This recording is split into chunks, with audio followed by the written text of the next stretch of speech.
The sun over Redemption, Nevada, was a merciless hammer, beating the dust of the main street into a fine, choking powder.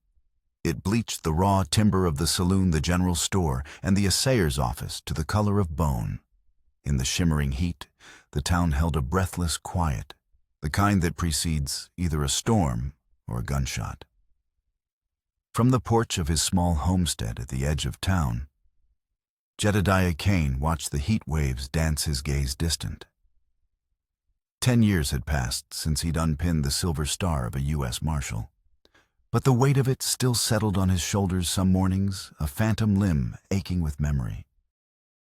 He ran a hand over his jaw, or the scruff of his beard rasping against his calloused palm. The homestead was modest, a sturdy cabin, a barn, and a patch of stubborn earth he worked from sunup to sundown. It was a life of deliberate, punishing simplicity, designed to keep the ghosts at bay. The loudest sound was usually the ring of his hammer or the lowing of his single milk cow. But today the silence was different. It was thin, stretched taut like a wire. The first crack was sharp, unmistakable. A rifle shot. It wasn't the sound of a hunter. It was the sharp retort of violence echoing from the center of town. Glass shattered. A woman screamed, the sound cut short. Jedediah's hand went to a gun he no longer wore. His body tensed, old instincts flooding him, coiling in his gut like a snake. He was no longer the law. He had chosen this quiet, this exile. He had earned it with blood and regret. He forced himself to stay put, his knuckles white on the porch railing. Another shot, then a volley. Men were shouting now, their voices, a chaotic chorus of panic and command. A horse screamed in pain. Jedediah closed his eyes. It was not his fight. He had a fence to mend.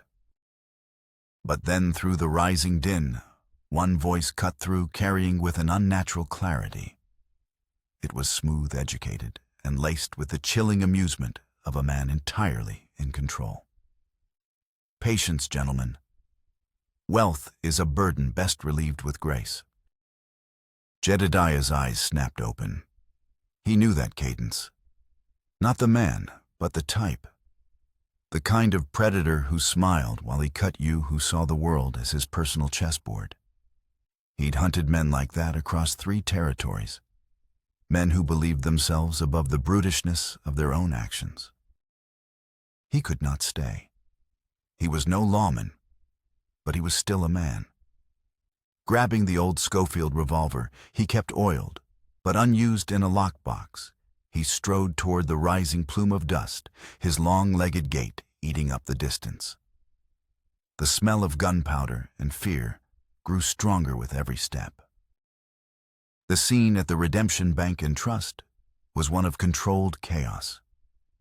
3 masked riders kept the townsfolk pinned down, their rifles leveled with casual menace. A 4th man, tall and dressed in a fine black duster, stood on the bank's steps, his face uncovered.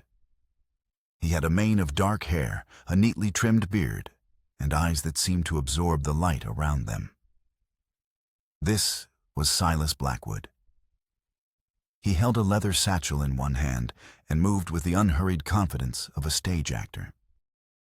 The bank manager, Mr. Abernathy, lay on the boardwalk, a crimson stain spreading across his white shirt.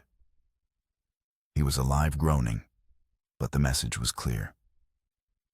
As Silas turned to leave, his gaze swept the street and landed on Jedediah, who stood half concealed behind a water trough. There was no surprise in Silas's eyes, only a flicker of dark, knowing humor. "Don't be a hero, friend," Silas called out, his voice carrying over the whimpers of the crowd. "Heroism is a virtue for the history books, not for the living."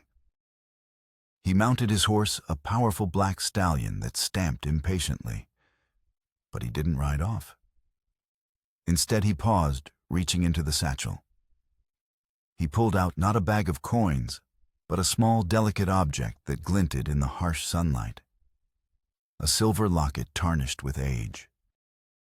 Jedediah's blood ran cold. He knew that locket. He had placed it in a security box in that very bank not 6 months ago, believing it safer there than in his lonely cabin. It was all he had left of her. Silas held it up for him to see, a cruel smile playing on his lips. "I believe this belongs to you, Marshall Kane." The title was a deliberate barb, a keepsake, a memory of a life you left behind. The world narrowed to the space between them. The dust, the heat, the terrified townspeople, it all faded away. There was only the glint of silver in that man's hand, and the hollow ache in Jedediah's chest that had just been carved open anew. This wasn't a robbery. This was a desecration, a message written in his wife's memory. Silas didn't toss it back. He simply looked at it and then at Jedediah, his smile widening. "Come and get it," he said, his voice a soft, venomous invitation. With a sharp whistle, his men fired a final volley into the air, sending the townsfolk scattering.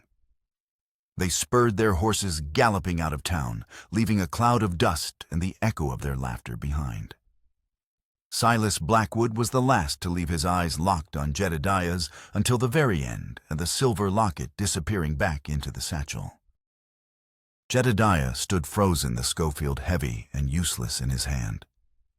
The lockbox key felt like a shard of ice in his pocket.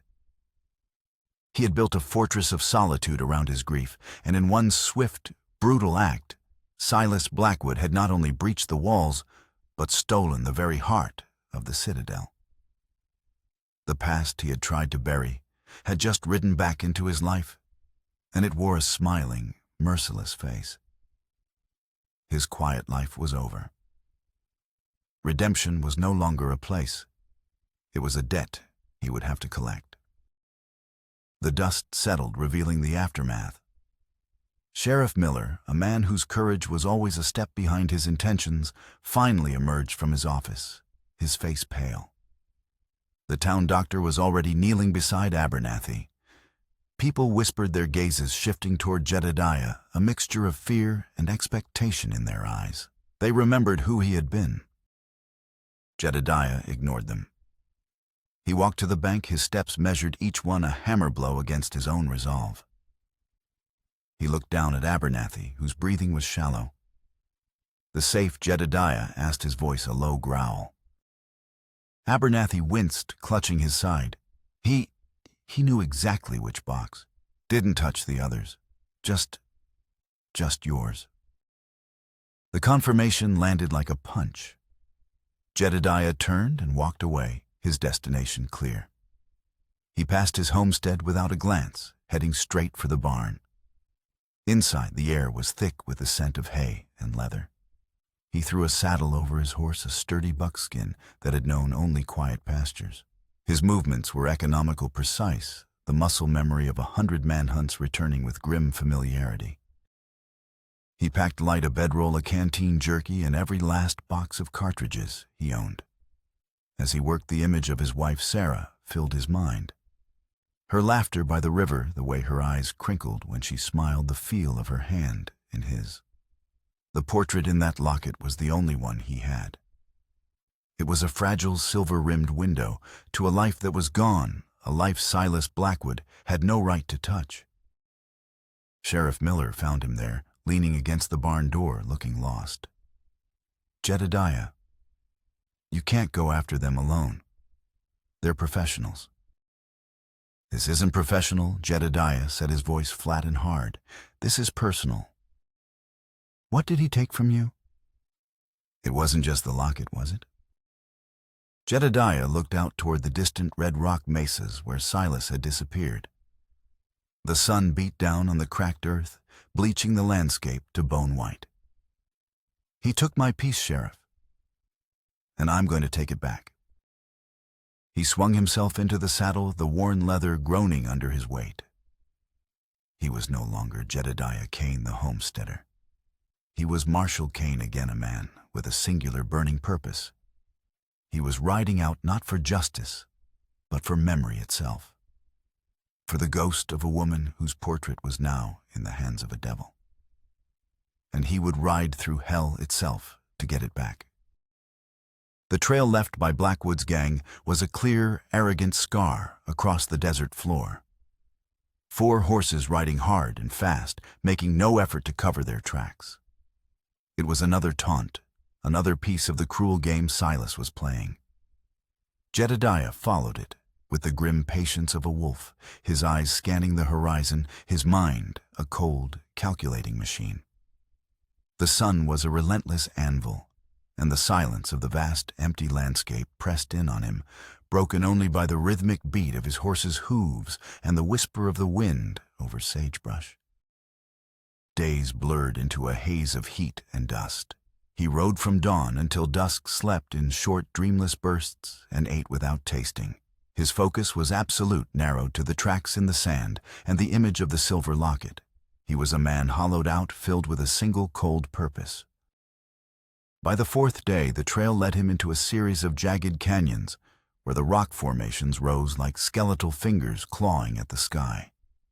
The tracks were fresher here. He was closing the distance. He dismounted, leading his horse through a narrow pass, his hand resting on the butt of his Schofield. The air was still heavy with an expectant hush. He rounded a bend and saw it. A small abandoned way station, its roof sagging its windows like vacant eyes. A thin tendril of smoke curled from its stone chimney. He tethered his horse out of sight, his movements silent and fluid. He crept forward, using the boulders for cover, his senses on fire. The smell of cooking bacon and coffee hung in the air, a strangely domestic scent in this place of imminent violence. He could hear them now. The low rumble of men's laughter, the clink of a bottle. Peering over a rock, he saw 3 of Blackwood's men lounging around a campfire. Silas was nowhere to be seen. They were relaxed, confident, their rifles leaning against a nearby wall. It was a perfect opportunity, a fool's opportunity. Jedediah was no fool. This was too easy. It was a trap. He remained hidden, watching his patience, a weapon in itself. An hour passed. The sun began its slow descent, painting the canyon walls in shades of blood and fire. Then a 4th man emerged from the way station. Not Silas. This man was younger, his face etched with a nervous energy. He said something to the others, and they began to saddle their horses. Jedediah's mind raced. Silas had split from his men. He was drawing Jedediah in, wanting him to take the bait, to waste his time and energy on the decoys. But where had Silas gone? As the gang prepared to leave, one of them tossed a scrap of paper into the fire. The corner of it curled, turning brown, before a gust of wind lifted it from the flames and sent it tumbling through the air. It landed just a few feet from Jedediah's hiding place. With the stealth of a cat, he snatched it before it could blow away again. He waited until the riders were gone, their hoofbeats fading into the twilight, before he dared to look at it. It was a piece of a map, charred at the edges. But the markings were clear enough: a river, a cluster of cottonwood trees, and a small hand-drawn square labeled Vance Homestead. Vance. The name struck him like a physical blow, a ghost from a past that he had locked away. Elias Vance. A man he'd killed 10 years ago in a botched raid on a suspected gun-running operation. The official report said Vance was a cold-blooded killer who drew first. Jedediah had pulled the trigger and the file was closed. But the memory had never sat right. There had been something in Vance's eyes in that final moment, not malice, but a kind of desperate surprise. Why would Silas Blackwood be heading to the old ruined Vance homestead? The place had been abandoned for a decade. The cold purpose in Jedediah's gut was now mingled with a creeping dread. This wasn't just about the locket anymore. Silas wasn't just a thief. He was a ghost, a curator of Jedediah's past sins, leading him on a pilgrimage to the site of his deepest regret. He had to know the connection. He had to understand what game he was truly playing. He remounted, turning his horse not in the direction the gang had ridden, but south toward the river, marked on the map. The sun had set, and a sliver of moon cast a pale, eerie light over the desert. He was no longer the hunter. He was being led, and every step took him deeper into a past he had nearly killed himself to forget. 2 days later, exhausted and running low on water, Jedediah found the place. The Vance homestead was a skeleton picked clean by the wind and the sun. The cabin was a collapsed ruin of graying timber, the barn a gaping maw with its roof caved in. Only the stone chimney stood defiant, a lonely monument to a forgotten life. A shallow, unmarked grave lay near a stand of withered cottonwoods. There was no sign of Silas, but Jedediah felt his presence everywhere, in the oppressive silence, in the way the wind whispered through the broken planks. He dismounted his boots, crunching on the dry, cracked earth. He walked through the ruins, his mind replaying the raid from 10 years ago. The chaos, the shouting, the flash of gunfire in the pre-dawn gloom. He remembered bursting into the cabin, seeing the shape of a man reaching for a rifle and firing. It had all happened so fast. He found it near the chimney, etched into one of the stones, almost invisible, unless you were looking for it. A name, Silas Vance. And beneath it, a date from 10 years ago. Not a date of birth, but the date of the raid. The date his brother Elias was killed. The truth crashed down on him with the force of a physical blow. Silas Blackwood was Silas Vance. He was the younger brother of the man Jedediah had killed. The robbery, the locket, the arrogant trail, it was all a meticulously crafted performance of revenge. He wasn't after money. He was after Jedediah's soul.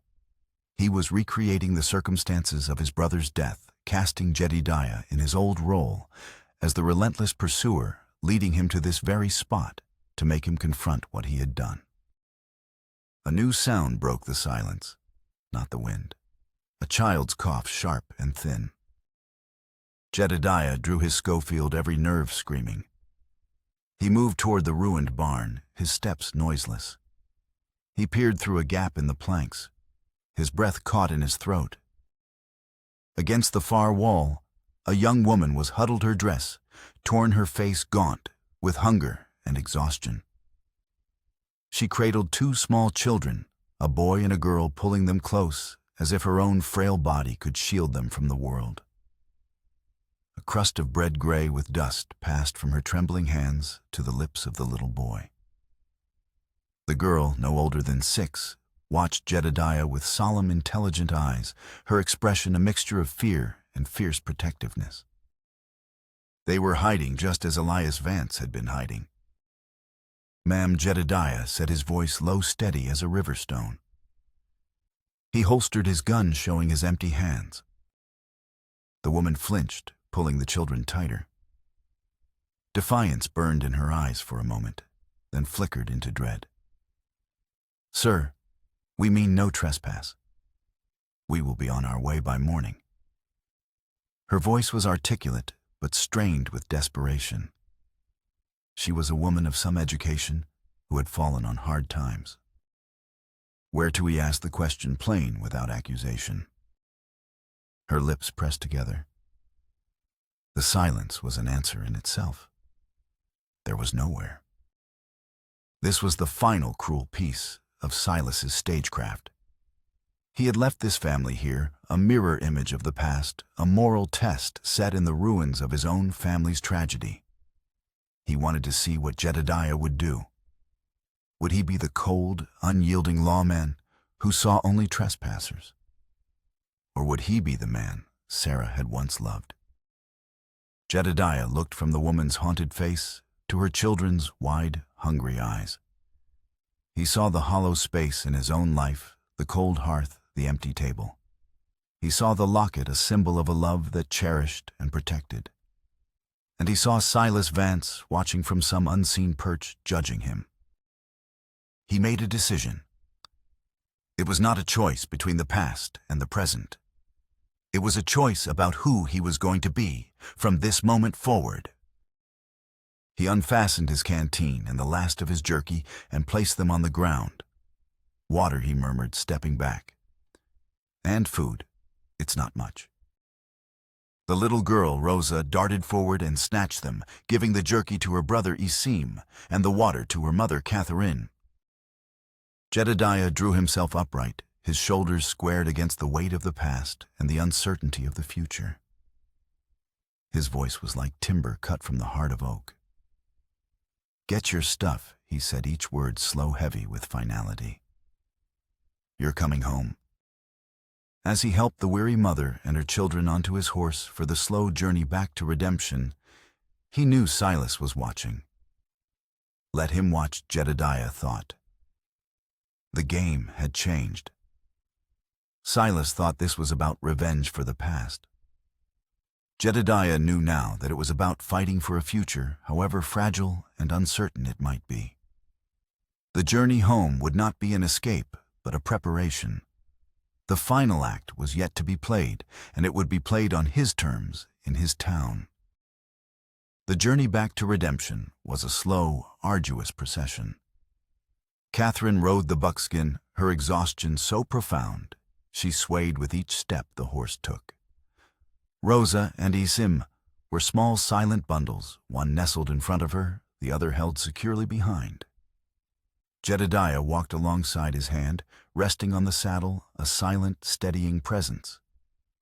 He had given them his last provisions, and the gnawing hunger in his own belly was a sharp reminder of the new weight he had taken upon his shoulders. He watched them, this broken family he had found, in the ghost of his own making. Catherine's pride was a brittle shield, her gratitude a quiet, guarded thing that lived in the brief, fleeting glances she gave him. The children were more transparent. Rosa's gaze was sharp and assessing the old soul of a child forced to grow up too fast. Isim, barely 4, was simply weary, his small head often drooping onto his mother's shoulder in a fitful sleep. They entered redemption under the cloak of twilight, avoiding the main street. Jedediah led them directly to his homestead, the cabin, a dark silhouette against the bruised purple sky. He opened the door, and the scent of cold ash leather and the faint, lingering memory of lavender from a quilt Sarah had made filled the space. It was the scent of his loneliness. He lit a lantern, the warm glow pushing back the shadows. Catherine hesitated on the threshold, the children clinging to her skirts, their eyes wide. This was a home, a place of warmth and substance, a world away from the ruins they had left behind. Stepping inside felt like a trespass. Jedediah ignored her hesitation. He moved with purpose, stoking the embers in the hearth, adding wood, until a cheerful fire crackled to life. He put a pot of beans on to warm and sliced a loaf of bread. He set the food on the table without a word. The children needed no encouragement. They ate with a silent, desperate urgency that tightened Jedediah's chest. Catherine watched them, her hands clenched in her lap, her own hunger forgotten in the overwhelming relief of seeing her children fed. Only when they had slowed did she take a small piece of bread for herself, her movements stiff with a shame that had become second nature. "Thank you," she whispered, the words cracking. Jedediah simply inclined his head. "You're under my roof now. That's thanks enough." He made a pallet for them by the fire, using his own blankets. As Catherine tucked her children in her hands, smoothing their hair, Jedediah felt a pang of something he hadn't allowed himself to feel in a decade. The simple, profound rightness of a family safe for the night. The cabin, which had been a tomb for his memories, felt different now. The silence was no longer empty. It was filled with the soft breathing of sleeping children. The next morning, the town began to notice. When Jedediah went to the general store for supplies, more than he had ever bought at one time, he felt the shift in the atmosphere. Eyes followed him. Whispers coiled in the air like smoke. "Took in a widow, did he?" Marcus Thorne, the store owner, asked, his voice dripping with insinuation. "With 2 young mouths to feed. That's a heavy burden for a man alone." I can manage it." Jedediah said, his voice level, daring a challenge. The whispers grew louder in the following days. Catherine, attempting to find some small measure of independence, walked into town with Rosa to see if she could trade some mending for flour. She returned with her cheeks burning, her head bowed beneath the weight of the town's scornful stares and muttered judgments. "Some men can't tell charity from folly," a woman at the mercantile had said loud enough for the whole store to hear. That evening, as lantern lights softened the cabin's corners, Catherine's composure finally broke. "You'd be better rid of us," she said, her voice thick with humiliation. "Folk think I've come to take what isn't mine. They think I'm your shame." Jedediah stopped sharpening his axe, the scrape of metal on stone falling silent. He looked at her, at the proud set of her jaw warring with the despair in her eyes. "Let them talk," he said, his voice low and measured. "You'll bear their scorn on account of me." It wasn't a question. He held her gaze, and in the flickering light, she saw the unshakable resolve that had once defined him as a lawman. "What's mine is under my roof," he said. "That includes you and the young ones." The words settled between them, a foundation stone laid for something new and unnamed. While the town whispered, Jedediah prepared. He knew Silas was coming. The entire journey, the discovery of Catherine and her children, it was all a prelude. Silas was not a man to leave a story unfinished. Jedediah spent his days fortifying his home and his mind. He cleaned his Schofield and his Winchester rifle until the mechanisms were flawless.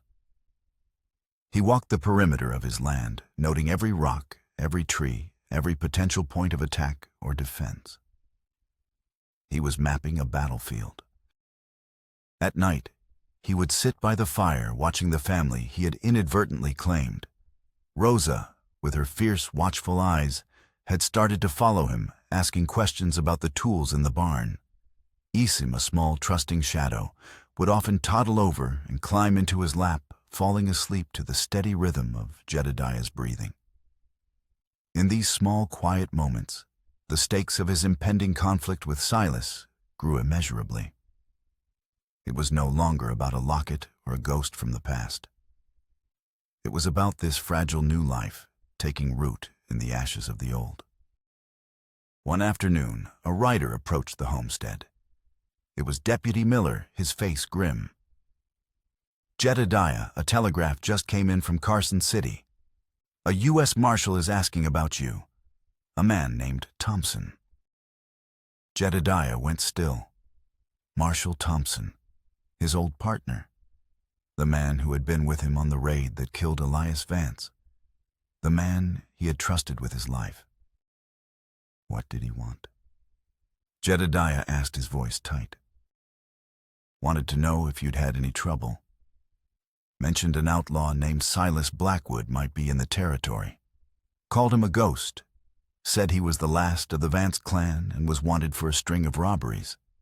He warned that Blackwood was clever and deeply personal in his grudges." The deputy paused. "He also said, and this was the strange part, to remind you of your duty. To remind you that justice is absolute." Justice is absolute. The phrase echoed in Jedediah's mind, a cold, hollow pronouncement. It was what Thompson had said to him 10 years ago after the raid, when Jedediah had voiced his unease about the shooting. Elias Vance was a killer, Jed. Justice is absolute. There are no gray areas. Why was Thompson reaching out now? Was it a genuine warning? Or was it something else? A message meant to reinforce the old narrative, to ensure Jedediah stayed on the path Thompson had set for him a decade ago. The pieces were clicking into place, forming a picture far darker than he had imagined. Silas wasn't just recreating the circumstances of his brother's death to torment Jedediah. He was trying to expose something. Something about the raid, about Elias Vance, and about Marshal Thompson. That night, a storm rolled in the sky, bruising to a dark purple. Wind howled through the pines, and rain began to lash against the cabin roof. Catherine gathered the children close, her face pale in the lantern light. The storm outside mirrored the one gathering in Jedediah's soul.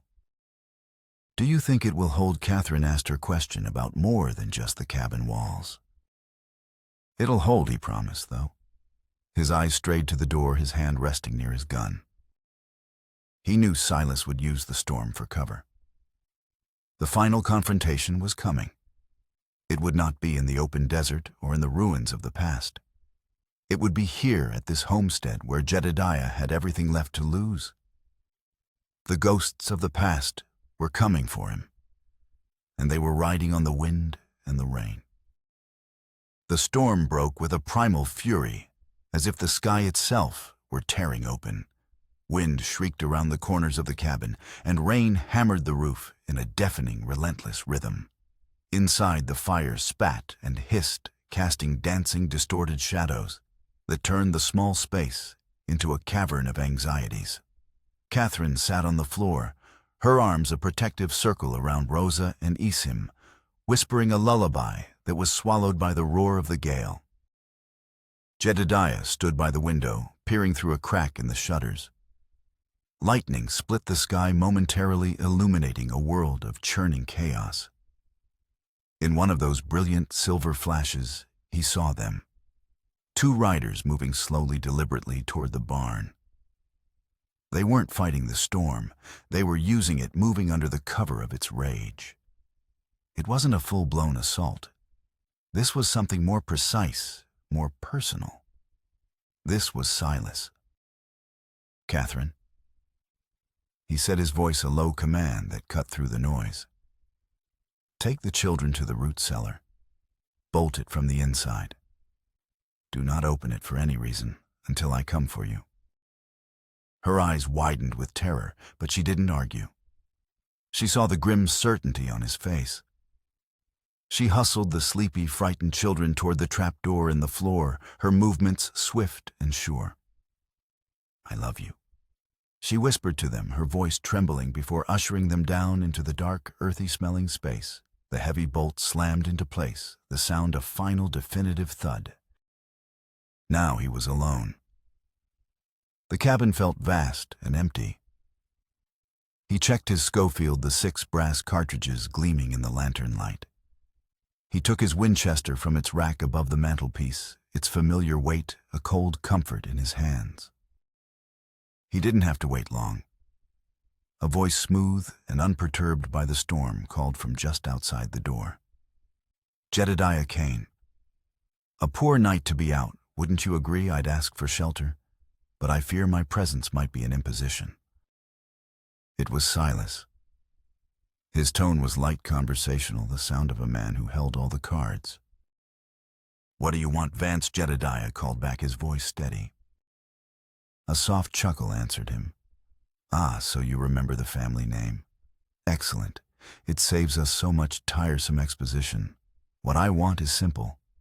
I want a conversation, man to man, about the nature of justice." Jedediah's jaw clenched. This was the game. A battle of words before the battle of bullets. The time for talking is done. "Is it?" The voice was closer now, just beyond the door. "My brother Elias never got a chance to talk. You were judge, jury, and executioner in the space of a single heartbeat. I thought it only fair to offer you a courtesy you denied him." The door creaked open. Silas Vance stood on the threshold, dripping with rain, his black duster clinging to his frame. He was unarmed, his hands held open at his sides, in a gesture of mock surrender. Behind him, one of his men stood in the downpour, a rifle held ready. "Just you and I, Marshal," Silas said, stepping inside. He glanced around the cabin, his intelligent eyes taking in the warmth, the pallet on the floor, the signs of a life being lived. A flicker of something, envy perhaps, or bitterness, crossed his face. "You've built something here. A life. My brother was trying to do the same thing before you took it from him." Your brother was a gun runner. Jedediah stated the words sounding hollow, even to his own ears. Silas smiled a sad, terrible smile. Was he? Or was that just the story you were told? The story you needed to believe to sleep at night? He walked closer to the fire, warming his hands. Elias wasn't a saint, Jedediah. He'd made mistakes. But he wasn't a killer. He was trying to get out to go straight. He'd even gathered evidence on the real criminals in the territory. Evidence against a man with a silver star. Jedediah felt a cold knot tighten in his stomach. Who? Who do you think? Silas's voice dropped to a conspiratorial whisper. The man who fed you the information for the raid. The man who stood beside you. The man who confirmed your story afterward.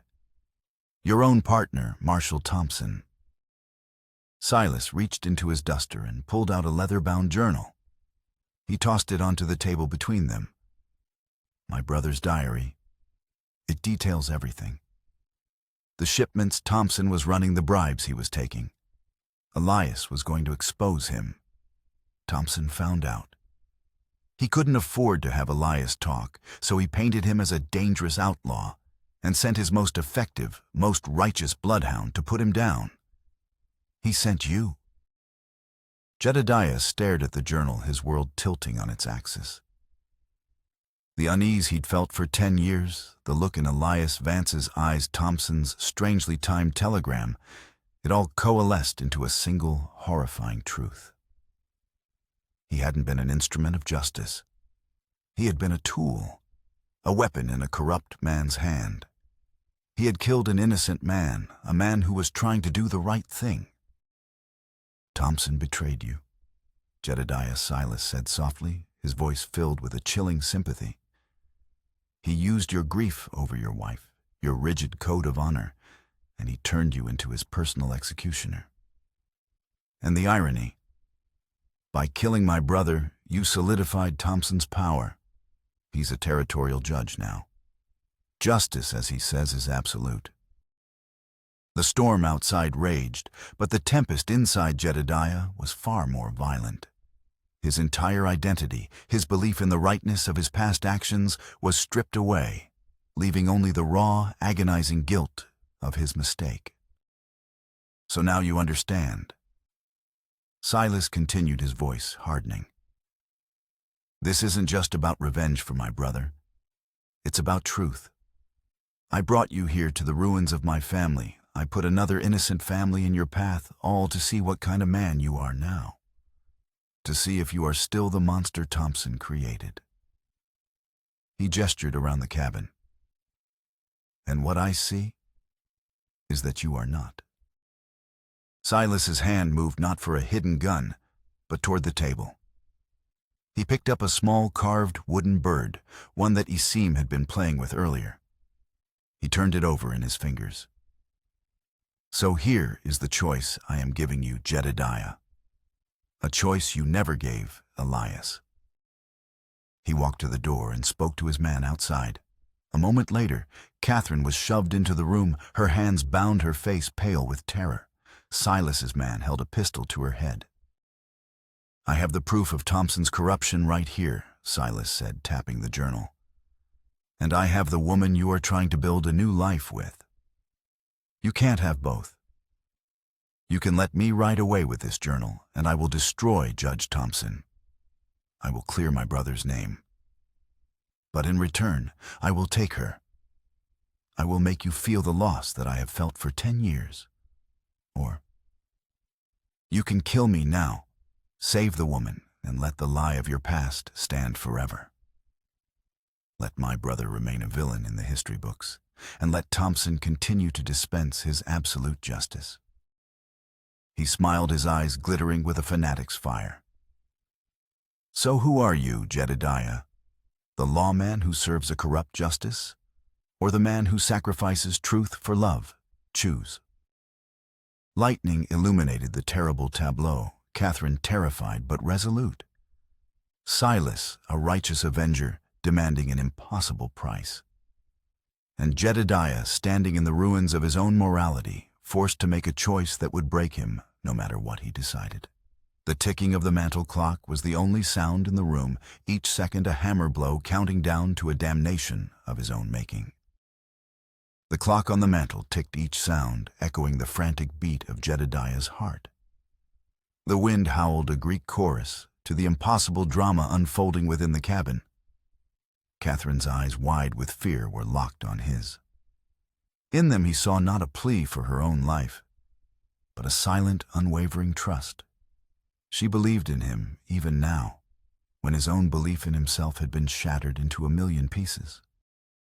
Silas watched him, his expression a mask of detached curiosity, like a scientist observing a specimen under pressure.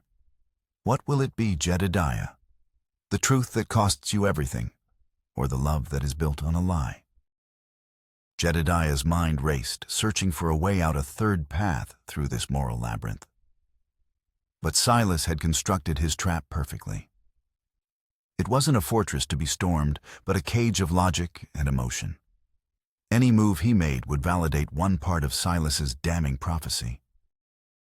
He looked at the journal on the table, the testament that could redeem one man's name and destroy another's. Then he looked at Catherine, the woman who had brought life back into his empty home. He thought of Rosa's fierce loyalty and Isim's trusting weight in his lap. He thought of Sarah's locket, the symbol of a love he had fought to protect, now a cruel reminder of all that could be lost again. His gaze returned to Silas. He saw the profound, bottomless grief that fueled the man's crusade. Silas wasn't a monster. He was a man broken by injustice, warped into a perfect instrument of vengeance. And in that moment, Jedediah understood something crucial. Silas didn't truly want to hurt Catherine. She was a pawn, a symbol.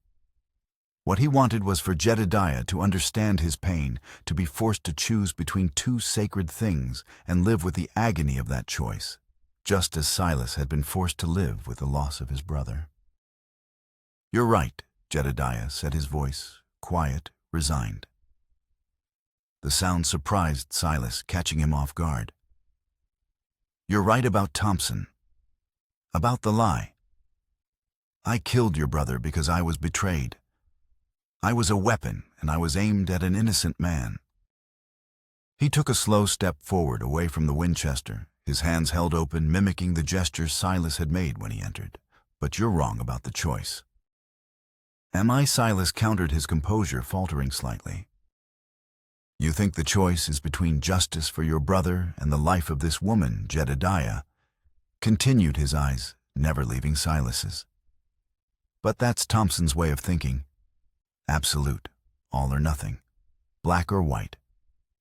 The real choice is to refuse to become the monster someone else wants you to be." He took another step. "You want me to feel your loss? I already do. I have for 10 years. And I feel the weight of what I did to your family every single day. Taking her won't balance the scales. It will just prove that Thompson's corruption didn't end with my bullet. It infected you too." Silas's face contorted, a flash of rage and pain breaking through his careful control. "I am nothing like him." "Aren't you?" Jedediah's voice was soft, but it cut like a razor. "You're using an innocent woman to achieve your own ends. You're manipulating lives to prove a point. You're dispensing your own absolute justice. The only difference is the name on your birth certificate." For a heart-stopping second, Silas wavered. Jedediah had found the one crack in his armor, the fear that in his quest to avenge his brother, he had become the very thing he hated. Jedediah saw his chance. It wasn't a choice between the journal and Catherine. It was a choice to break the game itself. In a motion so swift, it was almost a blur. He lunged not at Silas, but at the lantern on the table. He hurled it against the far wall. It shattered and flaming oil exploded across the dry timber. Flames roared to life, devouring the wall, casting the room in a hellish, flickering light. The gunmen outside, startled by the sudden inferno, flinched. His grip on Catherine loosened for a fraction of a second. It was all Jedediah needed. He launched himself forward, tackling Catherine and dragging her to the floor, rolling them away from the gunman and behind the heavy oak table. The gunman fired the bullet, splintering the wood where Catherine's head had been. Smoke and heat filled the room. Silas, momentarily stunned by Jedediah's unpredictable move, drew a concealed pistol. "You fool!" Silas screamed over the roar of the fire. "You've destroyed everything." Jedediah pushed Catherine toward the cellar door. "Get down there, now." He came up firing his Schofield not at Silas, but at the gunman, forcing him back out into the storm. The cabin was turning into a furnace. The fire was spreading with terrifying speed, consuming the place that had become a sanctuary. Jedediah scrambled toward the table, his eyes on the one thing he couldn't let burn: the journal. He snatched it just as a burning roof beam crashed down, separating him from Silas. Through the wall of flame, their eyes met, one last time. Silas's face was a mixture of fury, disbelief, and a strange dawning respect. Jedediah had refused to play. He had chosen a third path: chaos. He had sacrificed his home to save both the woman and the truth. With the journal tucked inside his shirt, he kicked open the cellar door and dropped down, pulling it shut just as the main roof began to collapse. He landed in the musty darkness beside Catherine and the terrified children. Above them, the home he had built, the life he had started to reclaim, was being consumed by fire, a final violent exorcism of the past. The roar of the flames was the sound of his old life burning away, leaving only the uncertain promise of what would rise from the ashes. The storm died with the fire. As the first pale fingers of dawn stretched across the sky, a thin gray smoke rose from the smoldering skeleton of Jedediah's cabin. The air smelled of rain-soaked ash and pine. Jedediah pushed open the heavy cellar door, and the four of them emerged into the washed, clean morning, blinking against the light like creatures born into a new, raw world. Catherine gasped, her hand flying to her mouth as she looked at the ruins. Everything was gone.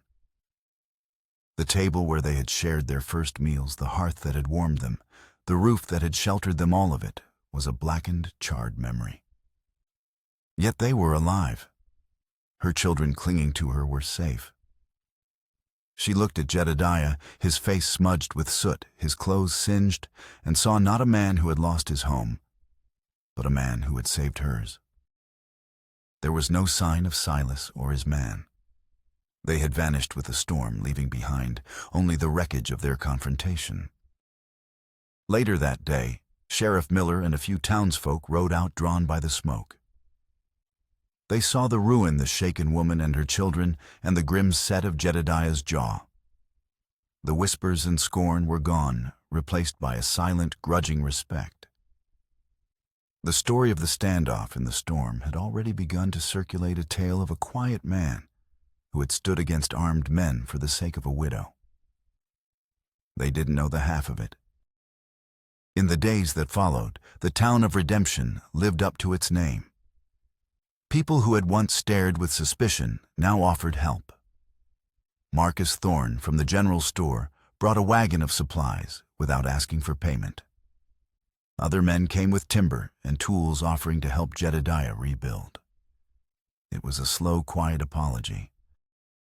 Jedediah accepted their help with a simple nod. While the framework of a new, larger cabin began to rise, he sat at a makeshift table in the barn, a pen and paper before him. He opened Elias Vance's journal. For hours he read the words of the man. He had killed the story of a flawed but decent man, trying to escape a corrupt system, a man who loved his younger brother fiercely. Then, with a heavy heart, Jedediah began to write. He wrote a long, detailed letter to the U.S. Marshal's headquarters in Washington. He enclosed pages from the journal laying out Judge Thompson's crimes in undeniable detail. He told the full story of the raid 10 years ago, confessing his own role as an unwitting executioner. He did not ask for pardon or pity. He simply laid out the truth, clearing Elias Vance's name and knowingly sacrificing his own untarnished legacy to do it. He signed it, sealed it, and sent it with the next stagecoach, a weight lifting from his soul that he had carried for a decade. He was no longer hiding from his past. He was facing it, and in doing so, he was finally free. A season later, autumn had laid a blanket of gold and russet over the valley. The new cabin stood strong and proud, larger than the last one, with smoke curling from its chimney, and the sound of children's laughter spilling from its open door. The scars on the land were healing, and so were the scars on the people who lived there. One crisp evening, as the sun set in a blaze of glory behind the mesas, Jedediah sat on the porch steps, teaching Isim how to carve a piece of soft pine. The boy's small hands struggled with the knife, his tongue stuck out in concentration as he mimicked Jedediah's careful movements. Rosa sat nearby, reading a book from the town's small school, her brow furrowed in thought. Catherine came out, wiping her hands on her apron. She carried a steaming mug of coffee for Jedediah and sat beside him, their shoulders touching. They sat in comfortable silence, watching the children watching the sky. The unspoken love between them was as solid and real as the house at their backs. Later inside, as the children slept soundly in their own room, Jedediah stood before the new stone mantelpiece. The fire crackled, casting a warm, gentle light. He reached into his pocket and pulled out the silver locket. Silas had dropped it in the chaos of the fire, a final silent concession. Jedediah had found it in the ashes. He opened it, looking at the tiny, perfect portrait of Sarah, her smile as bright and loving as he remembered. For so long this locket had been a symbol of his grief, a relic of a life he could never get back. Now it was something different. It was a memory to be honored, a part of the foundation of the man he had become. He placed the locket carefully on the center of the mantelpiece. A moment later, Isim, who had crept out of bed, padded over to him. In his hand, he held the small piece of pine he had been working on. It was crude, uneven, but unmistakable, a small wooden bird, its wings outstretched as if ready for flight. With great seriousness, he reached up and placed his carving on the mantelpiece, right beside the silver locket. Jedediah looked at the two objects side by side. The gleaming, perfect memory of the past and the rough, hopeful promise of the future. His gaze met Catherine's across the room, and in her smile he saw the end of his long, lonely trail. He was home.